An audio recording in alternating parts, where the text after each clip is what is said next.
ਸ਼੍ਰੋਮਣੀ ਗੁਰਦੁਆਰਾ ਪ੍ਰਬੰਧਕ committee ਪ੍ਰਧਾਨ ਬੀਬੀ ਜਗੀਰ ਕੌਰ ਤਖਤ ਸ੍ਰੀ ਕੇਸਗੜ੍ਹ ਸਾਹਿਬ ਵਿਖੇ ਹੋਈ ਨਤਮਸਤਕ। ਬੀਬੀ ਜਗੀਰ ਕੌਰ ਨੇ ਕੀਤੀ ਪ੍ਰੈਸ ਵਾਰਤਾ। ਇਸ ਵੇਲੇ ਦੀ ਵੱਡੀ ਖਬਰ ਸ਼੍ਰੀ ਅਨੰਦਪੁਰ ਸਾਹਿਬ ਤੋਂ ਆ ਰਹੀ ਹੈ, ਜਿੱਥੇ ਸ਼੍ਰੋਮਣੀ ਗੁਰਦੁਆਰਾ ਪ੍ਰਬੰਧਕ ਕਮੇਟੀ ਦੇ ਪ੍ਰਧਾਨ ਬੀਬੀ ਜਗੀਰ ਕੌਰ ਨੇ ਤਖਤ ਸ੍ਰੀ ਕੇਸਗੜ੍ਹ ਸਾਹਿਬ ਵਿਖੇ ਹੋਈ ਬੇਅਦਬੀ ਦੀ ਮੁੜ ਪ੍ਰੈਸ ਕਾਨਫਰੰਸ ਕੀਤੀ ਹੈ, ਜਿਸ ਵਿੱਚ ਉਹਨਾਂ ਇਹ ਅਪਡੇਟ ਕੀਤਾ ਕਿ 21 ਤੋਂ ਬਾਅਦ ਦੋਸ਼ੀ ਦਾ ਫਿਰ ਰਿਮਾਂਡ ਲਿੱਤਾ ਗਿਆ ਹੈ। ਇਸ ਮੌਕੇ ਉਹਨਾਂ ਕਿਹਾ ਤਖਤ ਸ੍ਰੀ ਕੇਸਗੜ੍ਹ ਸਾਹਿਬ ਵੱਲੋਂ ਜੋ 5 ਮੈਂਬਰੀ ਕਮੇਟੀ ਬਣਾਈ ਗਈ ਸੀ, ਉਹ 25 ਸਤੰਬਰ ਨੂੰ ਆਪਣੀ ਰਿਪੋਰਟ ਦੇਣਗੇ। ਉਸ ਰਿਪੋਰਟ ਦੇ ਵਿੱਚ ਕੇਸਗੜ੍ਹ ਦੇ ਦਰਬਾਰ ਸਾਹਿਬ ਦੇ ਵਿੱਚ ਦੀ ਰਿਪੋਰਟ ਅਤੇ ਹੋ ਰਹੀ ਜਾਂਚ ਦੀ ਸਮੁੱਚੀ ਘਟਨਾ ਦੀ ਰਿਪੋਰਟ 25 ਸਤੰਬਰ ਨੂੰ ਦਰਜ ਕਰਵਾਉਣਗੇ।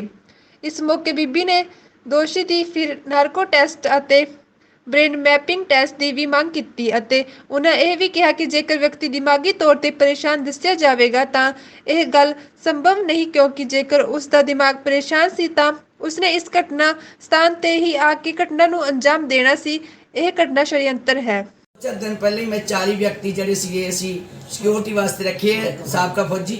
ਹੁਣ ਫਿਰ ਅਸੀਂ ਹੋਰ ਮੰਗ ਕਰ ਰਹੇ ਹਾਂ ਕਿ ਸਾਬਕਾ ਫੌਜੀ ਜਿਹੜੀ ਅਸੀਂ ਟਾਸਕ ਫੋਰਸ ਹੈ ਅਸੀਂ ਹੋਰ ਕੰਟਰੋਲ ਕਰੀਏ ਤੇ ਨਾਲ ਹੀ ਜਿਹੜੇ ਸਾਡੇ ਅੰਦਰ ਕੋਈ ਕੁਤਾਹੀ ਹੋਈ ਹੈ। ਵੈਸੇ ਸਾਡੀ ਦੇਖੋ ਸਾਡੀਆਂ ਪਹਿਲਾਂ ਹੀ ਹਦਾਇਤਾਂ ਨੇ, ਟਾਸਕ ਫੋਰਸ ਸਾਡੀ ਪਹਿਲਾਂ ਹੀ ਕੰਮ ਕਰਦੀ ਹੈ, ਸੇਵਾਦਾਰਾਂ ਨੂੰ ਹਦਾਇਤਾਂ ਹੁੰਦੀਆਂ, ਮੈਨੇਜਰਾਂ ਨੂੰ ਹਦਾਇਤਾਂ ਹੁੰਦੀਆਂ ਔਰ ਇਹ ਜ਼ਰੂਰੀ ਹੁੰਦਾ ਕਿ ਮੁੱਖ ਗ੍ਰੰਥੀ ਜਿਹੜਾ ਆਪ ਸਵੇਰੇ ਅੰਮ੍ਰਿਤ ਵੇਲੇ ਜਾ ਕੇ ਉੱਥੇ ਪ੍ਰਕਾਸ਼ ਕਰੇ।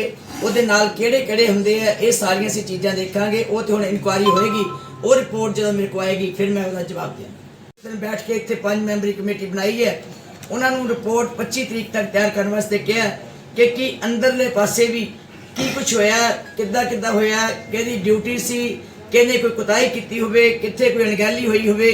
ਉਹ ਰਿਪੋਰਟ 25 ਤੱਕ ਆ ਰਹੀ ਹੈ। ਉਦੋਂ ਤੱਕ ਅਸੀਂ ਰਿਪੋਰਟ ਨੂੰ ਦੇਖ ਕੇ ਉਸ ਤੋਂ ਬਾਅਦ ਅੰਦਰਲੀ ਵੀ ਜਿਹੜੀ ਕੋਈ ਕਿਸੇ ਕਿਸਮ ਦੀ ਢਿੱਲ ਮੱਠ ਰਹੀ ਹੋਵੇ, ਜਿਸ ਕਿਸਮ ਦੀ ਕੁਤਾਹੀ ਹੋਈ ਹੋਵੇ, ਜਿਸ ਵੱਲੋਂ ਡਿਊਟੀ ਨਾ ਨਿਭਾਈ ਗਈ ਹੋਵੇ, ਜਿਸ ਵੱਲੋਂ ਸੇਵਾ 'ਚ ਹਾਜ਼ਰ ਹੋ ਕੇ ਕੁਤਾਹੀ ਕੀਤੀ ਗਈ ਹੋਵੇ, ਉਹ ਸਾਰੀਆਂ ਵੀ ਅਸੀਂ ਕਾਰਵਾਈਆਂ ਜਿਹੜੀਆਂ ਸਭੇ ਨਾਲ ਕਰ। ਪਹਿਲਾਂ ਪੰਥ ਦੋਖੀਆਂ ਵਿੱਚੋਂ ਕਿਸੇ ਸਿਰ ਫਿਰੇ ਨੇ ਤਖਤ ਸ੍ਰੀ ਕੇਸਗੜ੍ਹ ਸਾਹਿਬ ਵਿਖੇ ਜੋ ਨਸ਼ੀਲੀ ਵਸਤੂ ਸੁੱਟ ਕੇ ਅਪਮਾਨ ਕਰਨ ਦੀ ਕੋਸ਼ਿਸ਼ ਕੀਤੀ। ਸਮੇਂ ਦੇ ਨਾਲ ਹੀ ਗੁਰਮੁਖ ਪਿਆਰੇ ਨੇ ਪਕੜ ਕੇ ਉਸ ਨੂੰ ਪੁਲਿਸ ਦੇ ਹਵਾਲੇ ਕੀਤਾ। ਗੁਰੂ ਸਾਹਿਬ ਨੂੰ ਇਹਨਾਂ ਸਾਰੀਆਂ ਜਿਹੜੀਆਂ ਸਾਡੀਆਂ ਹਰਕਤਾਂ ਹਨ, ਗੁਰੂ ਨੂੰ ਕੋਈ ਫਰਕ ਨਹੀਂ ਪੈਂਦਾ। ਕੇਵਲ ਸਾਡੇ ਹਿਰਦੇ ਬਲੁੰਦਰੇ ਜਾਂਦੇ ਆ। ਕੇਵਲ ਅਸੀਂ ਜਿਹੜੇ ਮਨੁੱਖ ਹਾਂ, ਸਾਡੇ ਹਿਰਦੇ ਨੂੰ ਪੀੜਾ ਹੁੰਦੀ ਹੈ, ਤਕਲੀਫ ਹੁੰਦੀ ਹੈ ਤੇ ਅਸੀਂ ਮਹਿਸੂਸ ਕਰਦੇ ਹਾਂ ਕਿ ਅਸੀਂ ਖੱਤੇ ਬਹੁਤ ਕਮਾਉਂਦੇ, ਕਿਛ ਅੰਤ ਨਾ ਪਾਰਾਵਾਰ। सच्चे पातशाह कृपा करे कि जयकार कियो धर्मियों का, पापी को दंड दियो रे।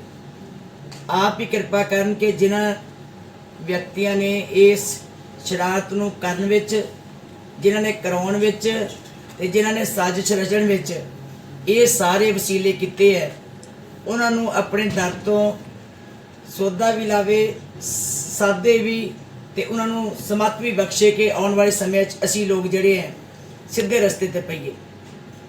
ਮੈਂ ਕਈ ਵਾਰੀ ਸੋਚਦੀ ਹਾਂ ਕਿ ਸ਼ੁਰੂ ਤੋਂ ਲੈ ਕੇ ਇਹ ਹਰਕਤਾਂ ਜਿਹੜੀਆਂ ਪੰਥ ਦੋਖੀ ਕਰਦੇ ਆ ਰਹੇ ਹੈ, ਸਮੇਂ ਦੇ ਨਾਲ ਇਹਨਾਂ ਨੂੰ ਸਜ਼ਾਵਾਂ ਵੀ ਦਿੱਤੀਆਂ ਜਾਂਦੀਆਂ, ਪਰ ਅੱਜ ਅਫਸੋਸ ਹੈ ਕਿ ਉਹਦਾ ਜੜ ਜਿਹੜੀ ਹੈ ਉਹ ਕੱਢਣ ਤੱਕ ਸਰਕਾਰਾਂ ਨਹੀਂ ਜਾ ਰਹੀਆਂ। ਮੈਨੂੰ ਬੜਾ ਅਫਸੋਸ ਹੈ ਕਿ ਪਿਛਲੀਆਂ ਵੀ ਬਹੁਤ ਸਾਰੀਆਂ ਕੋਝੀਆਂ ਹਰਕਤਾਂ ਹੋਈਆਂ ਜਿਹਦੇ ਵਿੱਚ ਅੱਜ ਤੱਕ ਵੀ ਅਸੀਂ ਆਵਾਜ਼ਾਂ ਦਿੰਦੇ ਆ ਰਹੇ ਹਾਂ ਕਿ ਜੜ ਤੱਕ ਜਾਓ। ਪਰ ਇਹ ਦੁੱਖ ਦੀ ਗੱਲ ਹੈ ਕਿ ਜਦੋਂ ਵੀ ਕੋਈ ਐਸੀ ਹਰਕਤ ਹੁੰਦੀ ਹੈ ਉਸ ਵੇਲੇ ਇਹੀ ਗੱਲ ਕੀ ਜਾਂਦੀ ਹੈ ਕਿ ਉਹ ਵਿਅਕਤੀ ਪਾਗਲ ਹੈ, ਉਹ ਵਿਅਕਤੀ ਨਸ਼ਈ ਹੈ, ਉਹ ਵਿਅਕਤੀ ਨੂੰ ਸੂਝ-ਬੂਝ ਨਹੀਂ। ਤਾਂ ਇਹ ਸਾਰੀਆਂ ਗੱਲਾਂ ਉਸ ਵੇਲੇ ਫਿਰ ਬਹੁਤ ਦੁੱਖ ਦਿੰਦੀਆਂ ਕਿ ਕੀ ਗੁਰੂ ਘਰ ਵਿੱਚ ਹੀ ਇਹਨਾਂ ਨੂੰ ਪਾਗਲਾਂ ਨੂੰ ਇਹ ਕੰਮ ਕਰਨੇ ਹੁੰਦੇ ਕਿ ਇਹੋ ਜਿਹੀ ਹਰਕਤ ਕਰ ਸਕਦੇ ਹੈ। ਪਰ ਵਾਹਿਗੁਰੂ ਜਾਣਦਾ ਸੱਚ ਕੀ ਹੈ।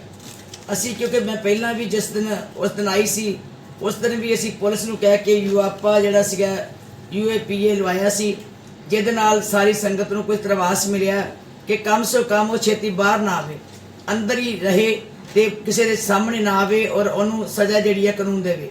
ਪਰ ਉਸ ਤੋਂ ਬਾਅਦ ਜਦੋਂ ਪੁਲਿਸ ਕਰਮਚਾਰੀਆਂ ਨੂੰ ਪੁੱਛਿਆ ਗਿਆ, SSP SP ਸਾਹਿਬ ਨੂੰ, ਤੇ ਉਹਨਾਂ ਨੇ ਇੱਕ ਕਹਾਣੀ ਦੱਸੀ ਕਿ ਇਹ ਪਹਿਲਾਂ ਨਸ਼ਈ ਸੀਗਾ ਜੀ, ਫਿਰ ਇਹਦਾ ਦਿਮਾਗ ਨਹੀਂ ਕੰਮ ਕਰਦਾ। ਫਿਰ ਮੈਂ ਮਹਿਸੂਸ ਕੀਤਾ ਕਿ ਜੇ ਇਹ ਜੜ ਤੱਕ ਨਹੀਂ ਜਾਵਾਂਗੇ ਤੇ ਸਾਰੀਆਂ ਜਦੋਂ ਵੀ ਕਿਤੇ ਕਾਰਵਾਈਆਂ ਹੋਣਗੀਆਂ ਤੇ ਅਸੀਂ ਇਸੇ ਦੇ ਹੀ ਇਹੀ ਜਵਾਬ ਸਭ ਕੋਲ ਲਵਾਂਗੇ ਤੇ ਇਹਦਾ ਹੱਲ ਕੀ ਹੈ। ਜੇ ਉਹ ਬੰਦੇ ਦੇ ਅੰਦਰ ਕਿਸੇ ਨੇ ਕੋਈ ਕਰਕੇ ਪਾਈ ਹੈ, ਕਿਸੇ ਨੇ ਸਾਜ਼ਿਸ਼ ਰਚੀ ਹੈ, ਉਹਨੂੰ ਲੱਭਣਾ ਬਹੁਤ ਜ਼ਰੂਰੀ ਹੈ। ਉਹਦੇ ਵਾਸਤੇ ਅਸੀਂ ਮੰਗ ਕੀਤੀ, ਪਿੱਛੇ ਵੀ ਮੈਂ 2 ਦਿਨ ਪਹਿਲਾਂ ਡੀਜੀਪੀ ਨੂੰ ਅਤੇ ਮੁੱਖ ਮੰਤਰੀ ਜੀ ਨੂੰ ਚਿੱਠੀ ਲਿਖ ਕੇ ਮੰਗਿਆ ਕਿ ਉਹਦੇ ਵਾਸਤੇ ਤੁਸੀਂ ਨਾਰਕੋ ਟੈਸਟ ਕਰਾਓ, ਉਹਦੀ ਪ੍ਰਵਾਨਗੀ ਲਾਓ ਕਿ ਨਾਰਕੋ ਟੈਸਟ ਕਰਾਇਆ ਜਾਵੇ ਕਮ ਸੇ ਕਮ, ਕਿਉਂਕਿ ਆਖਰੀ ਹਥਿਆਰ ਜਿਹੜਾ ਇਹੀ ਹੁੰਦਾ ਕਿ ਉਹਦੇ ਅੰਦਰੋਂ ਸੱਚ ਕਢਾਇਆ ਜਾਵੇ। ਉਹ ਕਿੱਧਰ ਨੂੰ ਜਾਂਦਾ ਹੈ? ਨਾਰਕੋ ਟੈਸਟ ਰਾਹੀਂ ਪਤਾ ਕਰਕੇ ਦੱਸੋ ਕਿ ਉਸ ਵਿਅਕਤੀ ਦੇ ਅੰਦਰ ਕੀ ਸੀ, ਉਹਨੂੰ ਇਸ ਪਾਸੇ ਕਿਹਨੇ ਲਾਇਆ, ਇਹ ਕਿਹਦੀ ਘੜਤ ਹੈ, ਇਹ ਕਿੱਥੋਂ ਤਿਆਰ ਕੀਤਾ ਗਿਆ। ਤੇ ਜੇ ਤੁਸੀਂ ਇਹ ਗੱਲ ਕਹਿੰਦੇ ਹੋ, ਦੂਜੀ ਗੱਲ ਕਿ ਉਹ ਪਾਗਲ ਹੈ, ਉਹਦਾ ਦਿਮਾਗ ਨਹੀਂ ਕੰਮ ਕਰਦਾ, ਉਹਨੂੰ ਪਾਗਲ ਨੂੰ ਇਹ ਰਸਤਾ ਤੇ ਲੱਭ ਗਿਆ, ਪਰ ਉਹ ਪਾਗਲ ਨੂੰ ਇਹ ਨਹੀਂ ਪਤਾ ਲੱਗਾ ਕਿ ਮੈਂ ਕਰਨ ਕੀ ਲੱਗਾ। ਜੇ ਉਹ ਪਾਗਲ ਹੈ ਤੇ ਉਸ ਨੂੰ ਬ੍ਰੇਨ ਮੈਪਿੰਗ ਜਿਹੜੀ ਹੁੰਦੀ ਹੈ ਸਰਕਾਰੀ ਤੌਰ ਤੇ, ਕਾਨੂੰਨੀ ਤੌਰ ਤੇ ਬ੍ਰੇਨ ਮੈਪਿੰਗ ਕੀਤੀ ਜਾਂਦੀ ਹੈ ਕਿ ਆਇਆ ਉਹਦਾ ਦਿਮਾਗ ਜਿਹੜਾ ਹੈ ਉਹ ਸੱਚਮੁੱਚ ਹੀ ਪਾਗਲ ਹੈ।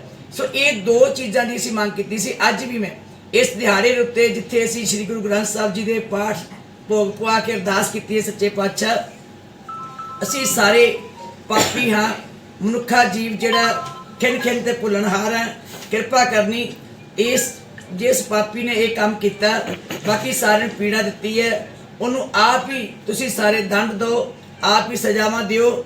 ਅਸੀਂ ਤੇਰੇ ਅਦਬ ਦੇ ਵਿੱਚ ਕਿਸੇ ਨੂੰ ਕੀ ਸਜ਼ਾ ਦੇ ਸਕਦੇ ਹਾਂ, ਕਿਉਂਕਿ ਅਸੀਂ ਤੇ ਆਪ ਸਾਰੇ ਪਾਪੀ ਹੈ, ਅਸੀਂ ਤੇ ਆਪ ਸਾਰੇ ਖਿੰਨ ਭੁੱਲਣਹਾਰ ਹੈ। ਸੋ ਮੈਂ ਇਹ ਬੇਨਤੀ ਕਰਾਂਗੀ ਕਿ ਇਹ ਜਿਹੜੀ ਹਰਕਤ ਹੈ ਸਰਕਾਰ ਨੂੰ ਅਸੀਂ ਚਿੱਠੀ ਲਿਖ ਚੁੱਕੀ ਹੈ, ਔਰ ਅੱਜ ਵੀ ਮੈਂ ਮੰਗ ਕਰਦੀ ਹਾਂ ਭੋਗ ਤੋਂ ਬਾਅਦ ਕਿ ਇਹ ਪਹਿਲਾਂ ਤਾਂ ਨਾਰਕੋ ਟੈਸਟ, ਦੂਸਰਾ ਬ੍ਰੇਨ ਮੈਪਿੰਗ ਇਹ ਜ਼ਰੂਰ ਕਰਾਇਆ ਜਾਵੇ ਤਾਂ ਜੋ ਅਸਲੀਅਤ ਜਿਹੜੀ ਹੈ ਉਹ ਸਾਹਮਣੇ ਆ ਸਕੇ।